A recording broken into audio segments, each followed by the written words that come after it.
네, 한국 팬들 안녕하십니까?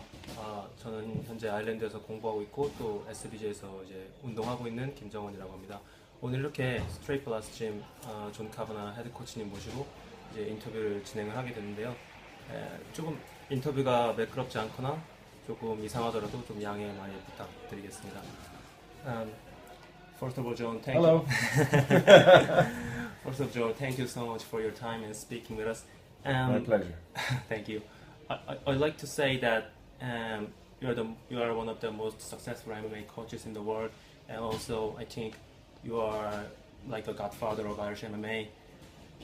But going back to the time that you jumped on this industry, jumped on this MMA and BJJ, all of this sports, and what made you start all of this? Like, how did you get involved in this industry?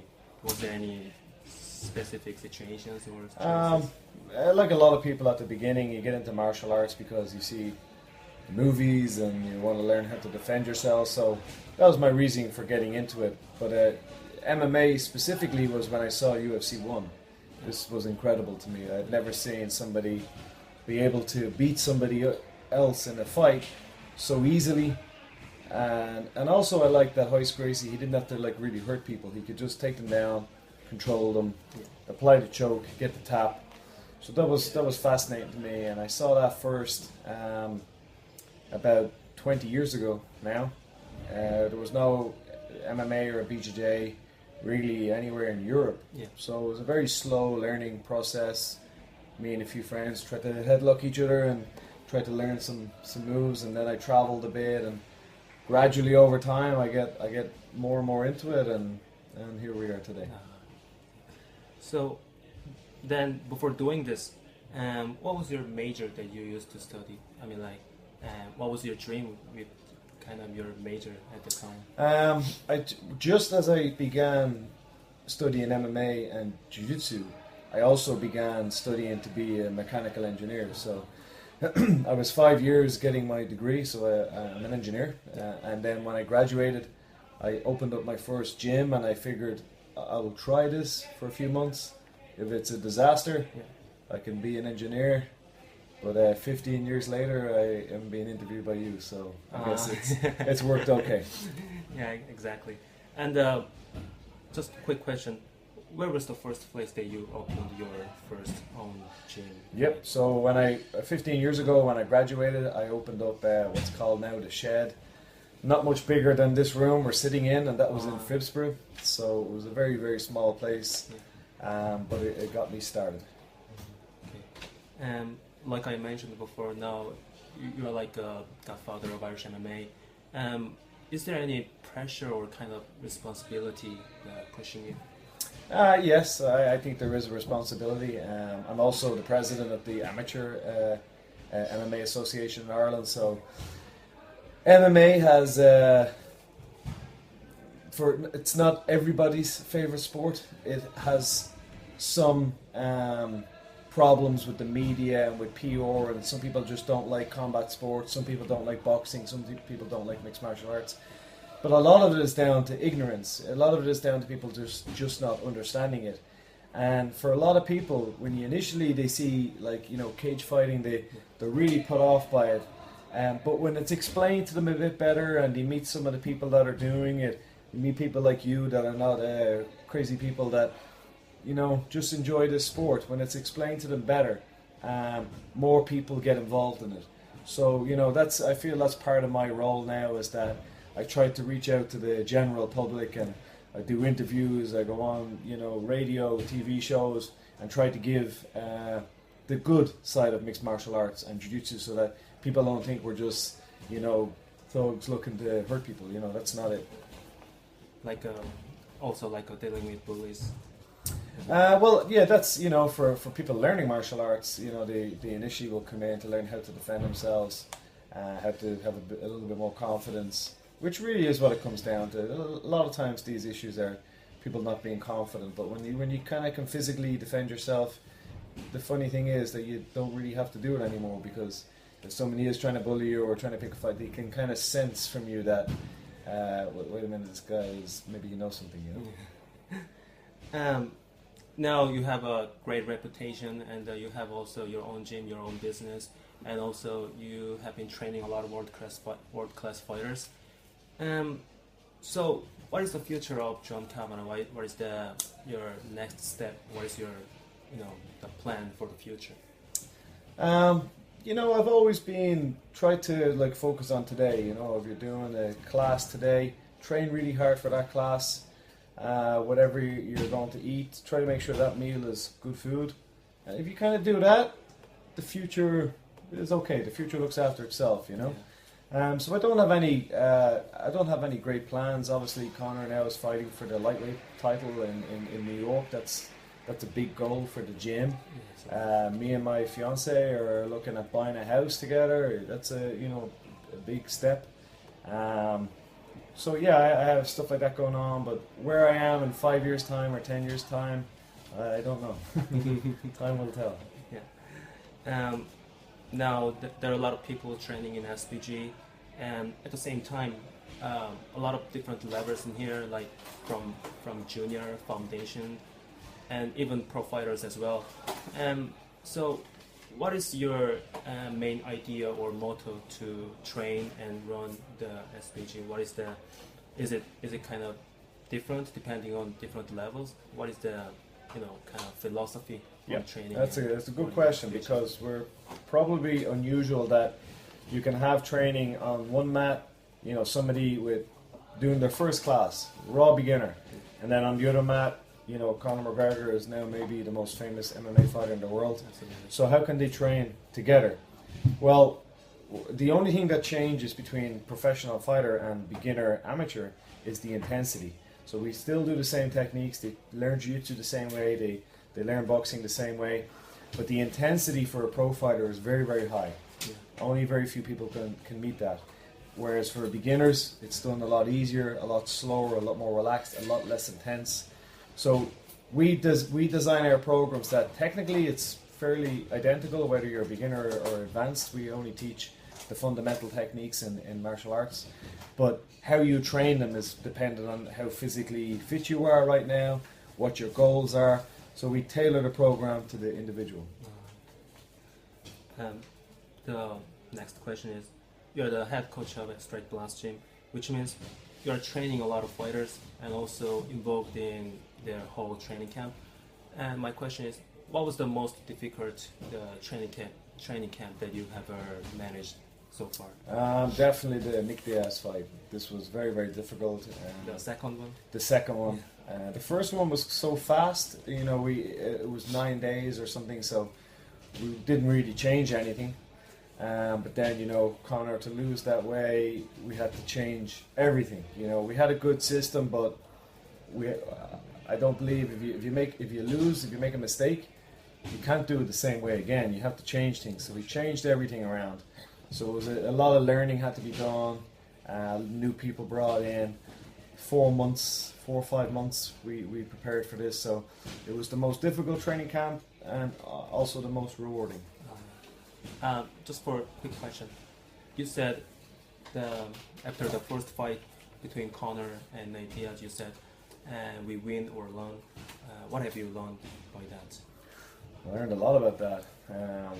A lot of technical details on dealing with southpaw. Nate has a unique, almost unique style that he seems to be able to. You can hit him as much as you want. He doesn't stop moving forward. So dealing with that type of pressure, and then physiologically, I believe Conor was always kind of almost overtraining. So we learned how to use heart rate monitors and keep a track of that so as not to overtrain him.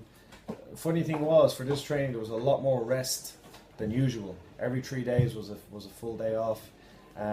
So yeah, I just learned about the body, about how to make sure you don't overtrain an athlete, and then technically dealing with a rangy southpaw fighter that won't go down, and how to be conservative and be sensible with your energy so that you don't get tired.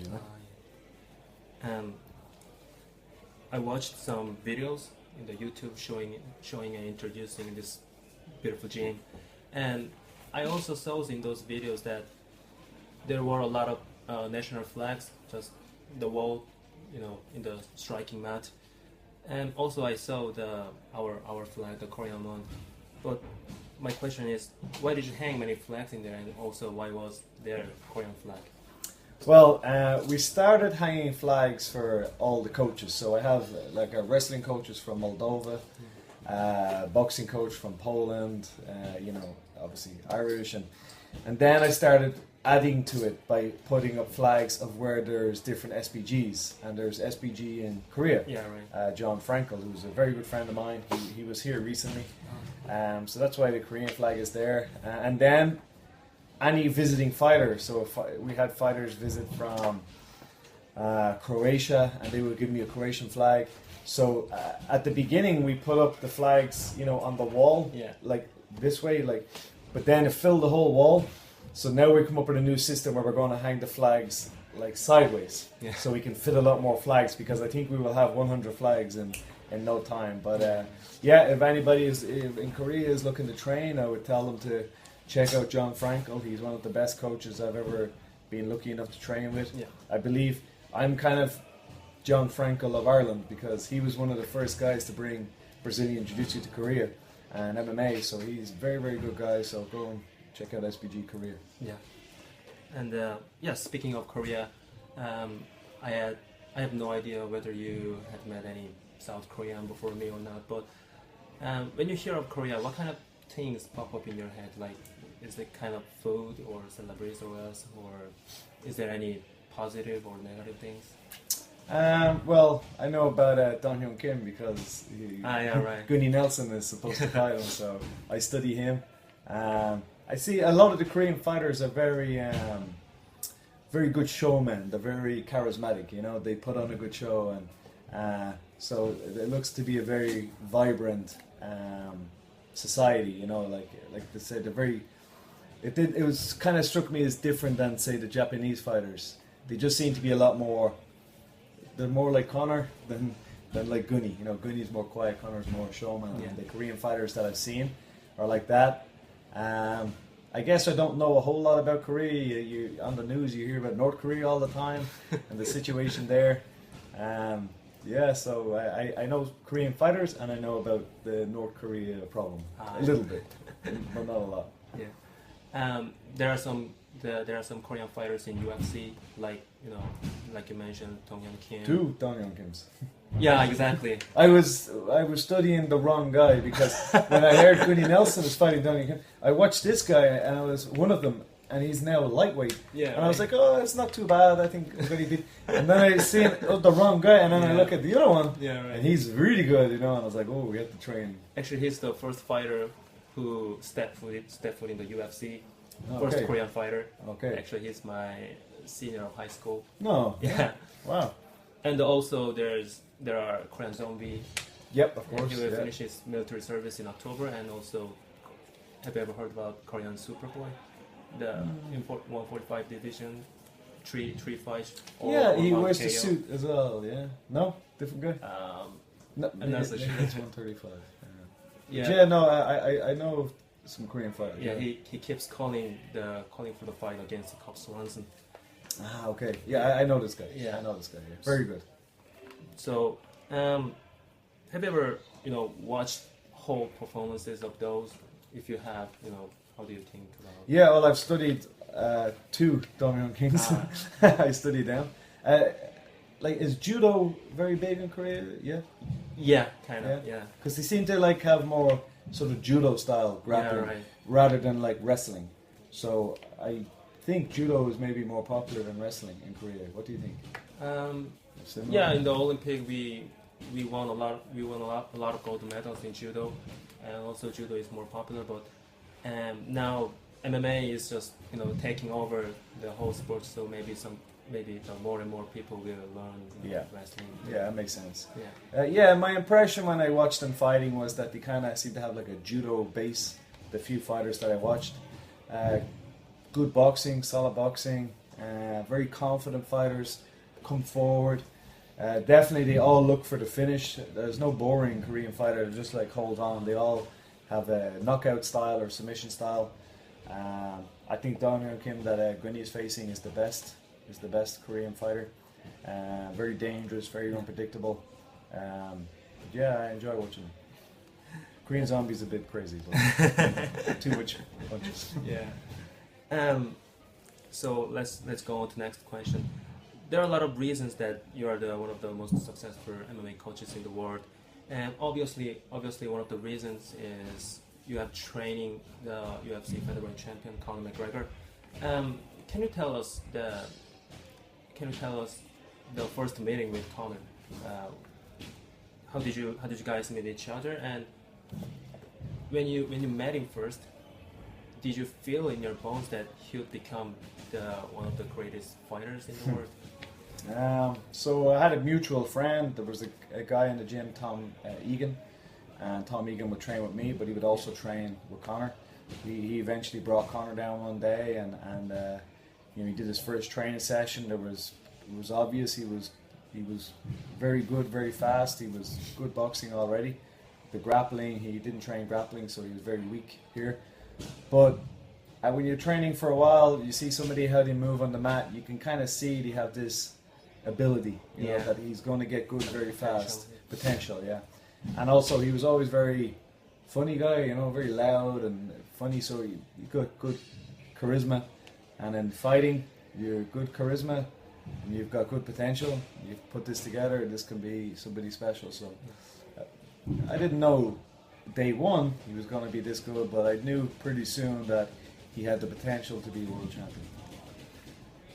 So, in your perspective, what is the accurate assessment for Conor? And is there any difference on current Conor McGregor than when you first met and started training together? I think personality-wise, he's the same. I mean, he's grown up a lot. I mean, he was 17 when he began. He's 28. You know, what age are you? Sorry? What age are you? I'm 26. 26. So when you were 16 compared to now, you change a lot. You know, you mature, you grow up. So that certainly happened. Technically, of course, he's improved. Yeah, can you just give me 5 minutes? That's Sergey from Moldova. He's Conor's wrestling coach.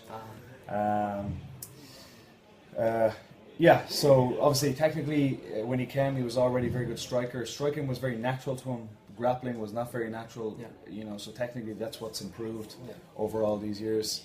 But personality-wise, a lot of people think, oh, he's doing this for the camera, or he's always been this way, as far as I know.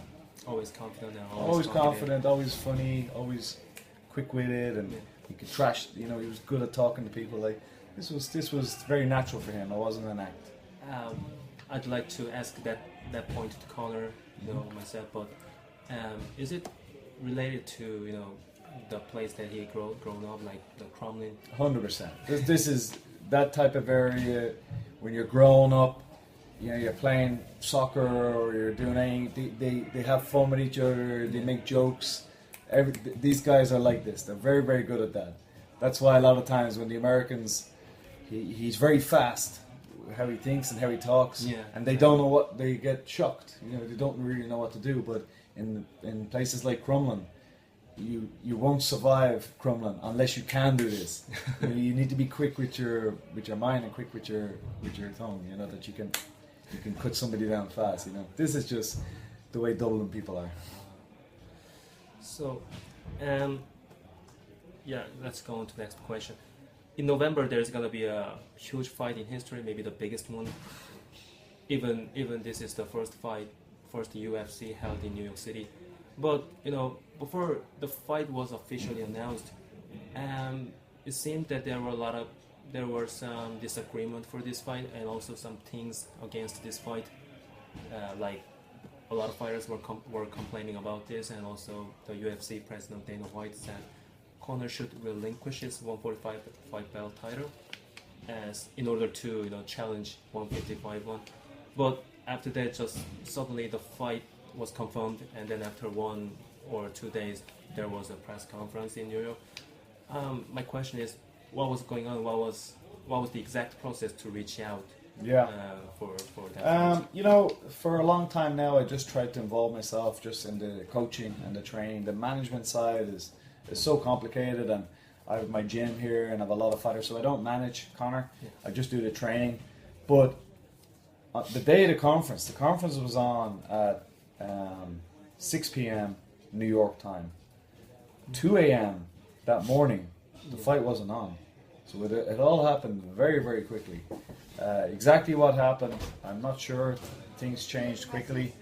But I know for me, I got a message at like about 2:30 a.m. saying, okay, got to come to New York, press conference at 6 p.m. So very quickly had to get to the airport, fly to New York. So it all happened very quickly. Whose fault and what the negotiations were and so on and so forth, I don't know. But I'm very happy that it's happening. I think it's going to be a great fight. I think this New York card is going to be historic. I don't think there will be a better card for a long, long time. You know, it's the first show in New York, Madison Square Garden, a very, very famous place, historically speaking, and Conor fighting for the second UFC belt. It's a great story. It's going to be a great weekend. So I'm looking forward to this a lot. Yeah. So let's turn this up. Yeah, I think everybody's looking forward to that. Yeah. And the UFC lightweight champion Eddie Alvarez is kind of different style from Nate Diaz. Yes. What is the the exact preparation for this fight? You only got about 5 weeks from now to be ready for war. What is the approach in this time? Yeah. Well, the good thing about Eddie is that it's not very unusual what he does. Like for Nate, he really is a unique fighter. You know, he's southpaw, very good boxing, can take a lot of hits, difficult on the ground, very good guard. You know, he has a lot of very good skills. Eddie has skills also, but they're very standard. You know, he's orthodox, kind of brawling style boxing, doesn't kick too much, and then, you know, wrestle, put him on the fence, try to hold him on the fence and get a takedown. Yeah. That style, Conor's fought that style for 10 years. You know, Mendes was that style. Exactly. He's fought all his fights in Europe. They were all against guys that orthodox, throw punches and then try to push you to the fence for takedowns. Yeah. Conor has a lot of experience in this. We didn't have a lot of experience of Nate's style, and the first fight, we got caught with this. So for Eddie, got to respect that he hits hard. You know, he stopped RDA. Yeah. He's got good wrestling. He's got good cardio, good conditioning. But technically, it's a much more straightforward fight than the Nate Diaz fight. For the exact game plan, you have to watch. Absolutely. I'm looking forward to that. I know that you and Eddie's coach Mark Henry were tweeting back and forth. Well, he tweeted me. I never tweeted back. You blocked, maybe. I just blocked. I never tweeted him. I'm not interested in this, but he tweeted me a lot. Yeah. Yeah, right. And also in the press conference, Conor and Eddie, both of them were firing up. Is there any emotion in this fight? No, and since then you might have read, like, Mark Henry has. I met him that day. Oh, yeah. He came up, he shook my hand, he apologized. Since then, he has done a few interviews and he's apologized to me. He apologized to Conor. So that's gone now. Don't think about that. Now it's just the game of chess, you know. Yeah. He has to train his fighter, I train my fighter. Let's see who has the best game plan on the night. Yeah. Who do you think that can bring the hardest fight to Conor, or what kind of style would be the toughest one to deal with for Conor? Nate Diaz was very, very hard. You know, Conor hits very hard, and usually when he hits people, they go down and they stay down. Nate, he hit him, he fell, he gets back up. Hit him, he fall, he gets back up. So I think this was one of the toughest fights for Conor. The kind of grappling styles and these other styles, Conor is very good at dealing with them. But Nate, so tall, you know, extra weight, you know, maybe, I don't know how many extra kilos, 10 kilos more than Conor, and a great chin. So he had very good skill set, but we adapted and we overcame that skill set. Will it be any difference if they fight again in 155 division? I think with the little bit being closer to the same weight, I think Conor can stop Nate if they fight again. So this fight, he almost stopped him. He won a clear decision, but I think at 155 if the third fight happens, the trilogy, I believe Conor will stop Nate. Yeah. What is the next after this fight for Conor? Would it be Aldo or Frankie, Habib, or even Mayweather? Yeah, I don't know. Is the short answer. There's a lot of options there. Yeah. Like you said, some great fighters there. Aldo seems to be finished now. I don't know, but let's get this fight. Let's get the 2 belts, and then see which fight the fans want. Ultimately, all that matters is what the fans want. The fans are most interested in. Yeah. We're most interested in. And moving on to some other subject. How do you think about the current MMA industry? Are there more positive things than the negative things? And also, do you have any thoughts on the future of this industry? Yeah, I mean, right now MMA is growing so fast, and it's good as well that there's other shows starting to become big. Like there's Legends, there's Risen, there's ONE FC, there's Bellator, there's WSOF, there's BAMA in Europe. So it's good to have different organizations because that encourages competition between different organizations, and ultimately fighters do well out of that. So I mean, right now I think we're in like a golden era of MMA. Every country MMA has grown. You could name any country in the world, and you could travel to their city, and there's probably a jiu-jitsu club there, an MMA club, and a small MMA promotion. So yeah, I'm just enjoying this. I started doing this a long time ago. Nobody really knew what MMA or jiu-jitsu was, so for me now it's very rewarding that everywhere in the world has jiu-jitsu now. And MMA. Exactly. It's great. Yeah. Just a couple more questions. Is there any local Irish show or local Irish MMA contest that you support or that promote? If there is, how do you do? And also, do you have any thoughts to going to Asia to hold some contest? Yeah, I just train fighters. I don't promote. I don't run shows. But BAMA, the UK promotion, BAMA, they're probably the biggest in Europe, and they have a big show on now in December in Dublin. I'm very excited about that. I have a lot of fighters in that. Wherever there are shows, and if they want fighters, we go. So if maybe Legends or something, maybe we want to have a big show. They're mostly based in China, but around Asia. I've never been there. I would really love to visit. I'd love to see Korea. I would love to see China and Vietnam and Thailand and Japan. All of these places. I would love to visit there. I haven't yet, so who knows? Maybe some promoter wants to bring over some fighters. They can contact me. Actually, one of the questions from fans was like, do you have any plan for visiting Korea? I don't. But John Frankel is in Korea. I know I could go over and I could stay with him. I could visit him, which would be great. He's been here a few times. But who knows? Maybe UFC do a show in Korea, and I'll be there. Yeah, right. Actually, last year there was the first UFC in Korea. Yeah, okay. I was there, and I'll try and get somebody on the next card. Maybe Conor can fight in Korea. Oh, that's really good. We are almost there. It's probably gonna be a little bit controversial, but there will be a fight in the Belfast, Northern Ireland, Kim against Nelson. Can you make a prediction for this fight? How's this fight gonna go down, or any aspects you can predict? Yeah, well, like we said, Kim is very, very dangerous. Spinning elbows, and he's difficult to prepare for. He's very aggressive. He's very confident. So he has a lot of very good things. I think when he fought Maya, this kind of body lock and sort of wrestling style was difficult for him. So maybe we can do the same. I think that's the plan. That's the approach. That's the approach. Do what Maya did. Yeah. Finally, the last question. What are the things that motivate you? Like, what is your motivation with this? I'm very lucky that every day I come into the gym. If I had another job, if I was an engineer or I was doing something else, I would come here in the evenings and pay to be a member because it's so much fun to me. but I get to do this for my job. So I'm very, very lucky, and I'm very grateful of that. Every day I'm grateful of that.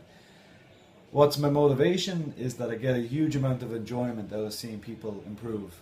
And that could be a new guy getting his first stripe on a white belt in Brazilian Jiu-Jitsu, or a guy doing his first amateur fight, or a guy just training Thai boxing for 6 months and losing some weight and feeling more confident. So I love teaching martial arts, and I love seeing people improve and enjoy it.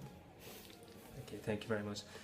Thank you, John. Thank you for your time, and maybe Korean fans will be happy if I upload this to the Korean website. Great. And lastly, could you say some words to Korean fans? Big fan. Thank you for listening to my interview. I apologize in advance that my student Gunnar Nelson has to finish game. I'm sure whoever wins, it will be a great fight. And thank you for the support, and I hope one day to visit.